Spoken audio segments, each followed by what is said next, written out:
Welcome to Warhammer.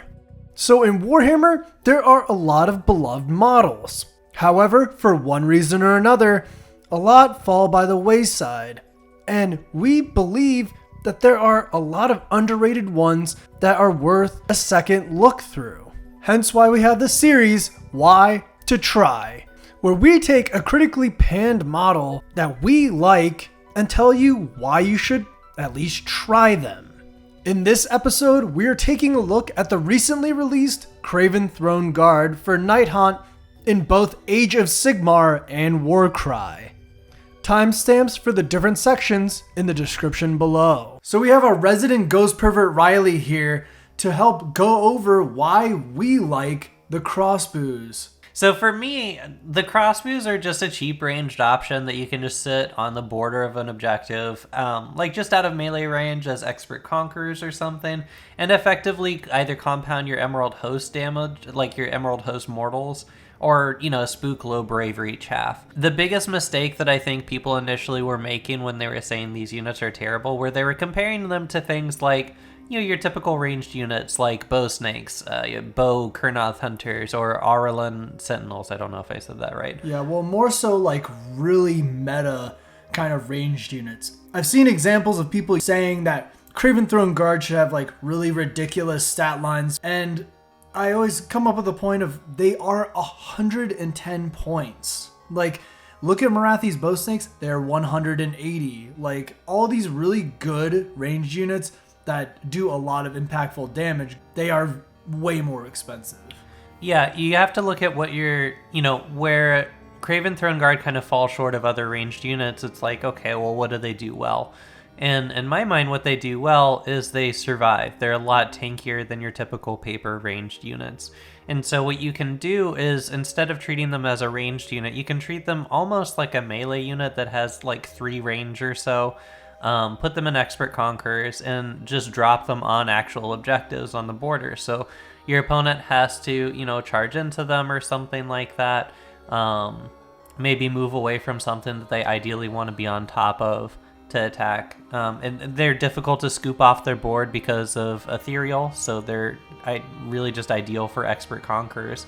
And meanwhile, while your opponent has to target down these expert conquerors so that they have priority on an objective, your really heavy beat stick boys like, Kurdos, for example, can really put in some work, or your Blade Geist Revenants or something.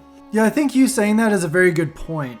In our game that we had where I was playing Fire Slayers versus Nighthaunt, you also have to remember that you can abuse a lot of the shooting mechanics that other games don't allow.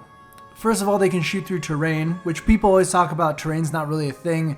In Sigmar, I kind of disagree, because it's not the same thing as 40k where it's like, oh, you have terrain blocking stuff. It's more so terrain can be an inconvenience. Terrain can get in the way so you can't get your pile in from a charge as much. It's all these kind of things that are more finesse than actual just black and white, this is right, this is wrong. On top of which, in the game I mentioned, Nighthaunt are really good at getting people stuck in combat. And with my Fire Slayers, they were stuck in multiple rounds of combat with Hex Rays as your Craventhrone Guard just pelted them and pelted them for round after round. And while they didn't do tons of damage, they were still helping chip away at an objective that I just couldn't get to. Yeah, they did what I would consider 110 points of damage. Another good point to make is that if you're struggling to figure out what battle line options you want to run, let's say you're playing Emerald Host, there's not really a signature battle line option for them. If you're already running Kurdos, this becomes battle line. Another good combo is that with Alrock, the Drowner, he has an ability called Passage Through the Underworlds, where you can effectively spend a command point to deep strike somewhere and take one unit with you. You can grab a unit of crossbows, maybe even a reinforced unit of crossbows if you want 20 shots somewhere, and just drop them anywhere where you really need those wounds. Let's say you have an enemy like Baby Hero that's like a buff bot that's doing some shenanigans that you want to put a stop to. Maybe you already have the Emerald Host damage ticking away on them, but to finish them off, you can just drop the crossbows over there and scoop them off the board. Same thing goes for maybe a model that your opponent has just kind of limping along that's almost dead, but they're still getting value out of. You can go put a stop to that right away. So on to Warcry for the Craventhrone Guard. And honestly, I kind of like Craventhrone Guard, where Nighthaunt has kind of suffered in Warcry 2.0 with mopey stat lines, mopey reactions. Craventhrone Guard came out as a winner. 4 strength, 4 toughness, that strength being at range, by the way, for 105 points is absolutely a steal. They're mobile, 6-inch range, 10 wounds. They do a lot. 2 attacks is mopey, but that's kind of the standard for range in Warcry.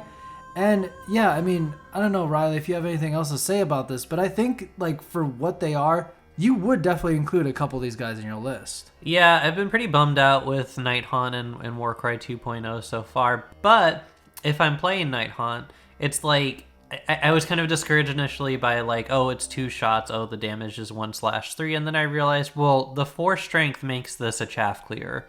So you have these things sit somewhere within range to where you can snipe off giant rats, you can snipe off, grots. Even bigger things. You can take care of Zangors, Bloodletters, Demonettes. Those are all 3 toughness. Yeah, because if you double shoot, you're hitting on 3, so it's like, yeah, for regular hits you're only dealing 1 damage, but those compound when you're hitting, almost every time. Meanwhile, your fightier units like your Dreadblade Harrows and stuff like that are really kind of putting in the punishment and distracting your enemy's models. So after all of that, why try the Craventhrone Guard? Well, in Age of Sigmar, they're competitively priced battle line options, flexible harassment units, and honestly one of your few ranged options in Nighthaunt aside from Chain Ghasts.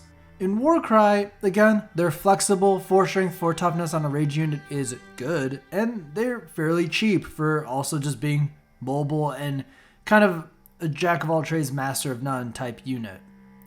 And on top of all that, they're just really cool models, which honestly is half the reason why you should even play them. So that's it. This is a new series that we're working on because we like to kind of take outside of the box approaches to models that aren't used that much. So if you enjoyed something like this or have suggestions for future Y2 tries, please let us know in the comments. As always, this is Rafiq and Riley, and this is Swole Hammer. Stay swole.